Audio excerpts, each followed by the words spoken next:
해외에서의 어떤 유입들이 상당히 많아지고 있습니다. 저희가 이제 검역 단계에서 최대한 이제 걸러내려고 합니다. 하지만 검역 단계를 벗어나서 지역사회에서 또 확인되는 경우도 부득이하게 있을 수밖에는 없습니다. 그 경우는 신속하게 확인을 해서 조치를 하는 것이 무엇보다 중요하고, 특히 이 자가격리 집에서 자가격리가 되시는 분들은 자가격리를 철저하게 지켜주시기 바랍니다. 법적 제재가 무서워서 자가격리를 하는 것이 아니라 타인에게 전파될 가능성들, 또 본인의 어떤 건강을 위해서도 자가격리를 스스로 잘 지켜주시기를 거듭 당부드리겠습니다. 금일 오전 0시 기준 확진자 100명 중 해외에서 유입된 사례가 51명입니다. 검역 단계에서 확인된 건이 34명으로 이 중 내국인이 28명, 외국인이 6명입니다. 지역사회에서 확인된 해외 유입 사례는 총 17건이며 이 중 15명이 내국인, 2명이 외국인입니다. 현재까지 조사가 완료된 해외 유입 관련 사례는 총 227건이며 이 중 내국인은 206명으로 91%를 차지하고 있습니다. 해외의 우리 국민을 보호하는 것은 헌법이 부여한 국가의 책임임을 다시 한번 강조드립니다. 방역당국은 미국에 대해서도 코로나19 환자 유입 가능성이 커지고 있어 미국 입국자에 대해 2주간 자가격리를 적용하기로 하였습니다. 미국의 경우 유럽에 비해 인구 대비 확진자 수나 입국자 대비 확진자 수가 다소 낮은 편이나 다른 국가에 비해 입국자 중 확진 환자 수가 많고 증가 속도가 빠르고 입국자 수도 많아지고 있는 상황입니다. 이에 따라 우선 미국 입국자도 2주간 자가격리 대상에 포함하는 등 검역을 강화하기로 하였습니다. 미국 입국자 중 증상이 있는 경우는 공통의 원칙에 따라 모두 공항에서 선제 격리하고 진단검사를 통해 음성을 확인하고 입국시키게 됩니다. 증상이 없는 내국인과 장기 체류 목적 외국인의 경우 2주간 자가격리에 처하고 이 기간 중 증상이 나타나는 경우 진단검사를 실시합니다. 공항에서부터 검역소장에 격리 통지서가 발부되며 이를 위반하는 경우 내 외국인을 막론하고 1년 이하 징역 또는 1천만 원 이하 벌금에 처하게 됩니다. 출장, 공무 등 단기 체류 목적의 외국인은 일정한 거소가 없어 자가격리가 어려우므로 입국 과정에서 진단검사를 실시하여 음성을 확인하고 입국을 허용하며 이후에도 매일 전화로 모니터링하는 강화된 능동 감시를 실시할 예정입니다. 미국 입국자에 대한 자가격리 조치는 미국 현지 발권 과정에서 사전 통보, 검역 준비 사항 등을 고려하여 3월 27일 금요일 0시를 기점으로 적용할 예정입니다. 미국 입국자 중 80% 이상은 유학, 출장 등에서 돌아오는 내국인으로 귀국 후 14일간은 자택에서 자가격리를 철저히 지켜주실 것을 당부드립니다. 앞으로 미국 입국자의 확진자 수를 지속적으로 모니터링하면서 위험도가 증가하는 경우 입국자 전수에 대한 진단검사도 검토해 나갈 계획입니다. 코로나19가 세계적으로 대유행되면서 외국에 입국하시는 분들은 코로나19에 감염 위험이 있습니다. 외국에서 들어오시는 분들은 증상이 없다 하더라도 가급적 14일간 자택에 머물며 상태를 살피고 외출을 자제해 주실 것을 거듭 당부드립니다. 코로나19는 전용 치료제가 없어 정부는 대한감염학회 등 전문가 권고안을 바탕으로 후천성 면역 결핍증 치료제, 말라리아 치료제 등 다른 질환 치료제 7종에 대해 2월부터 건강보험을 적용하여 우선 사용할 수 있도록 조치한 바 있습니다.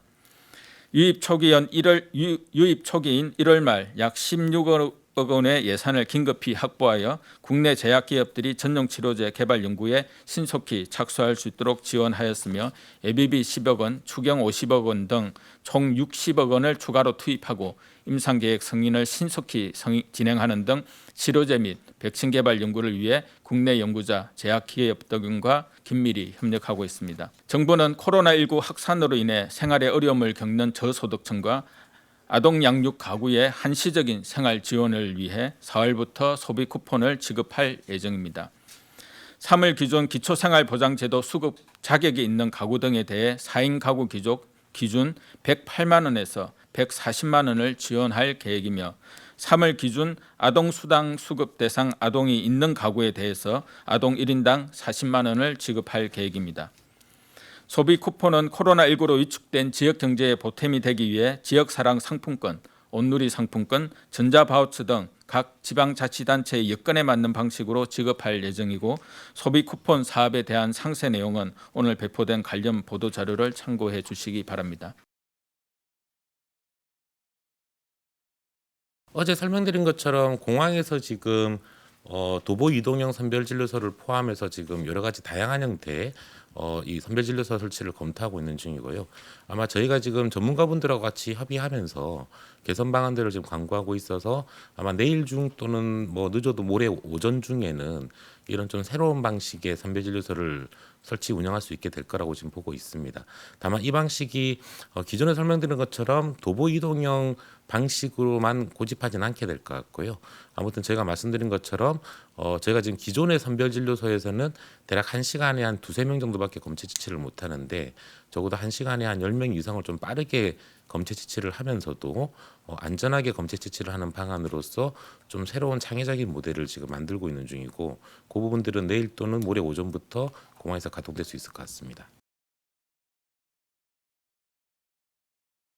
저희가 종식이라는 언급을 브리핑에서 거의 한 적은 없다라고 제가 기억을 하고 있고요. 그다음에 이게 코로나19의 특성이 상당히 증상 초기, 심지어는 무증상인 시기에서도 감염이 될 수 있는 부분이 있어서 종식이라는 표현은 적절하지는 아직까지 않는 것 같습니다. 그래서 따라서 종식 기준이 어떻게 될 거냐라는 부분들도 아직까지는 고려를 하고 있지 않습니다.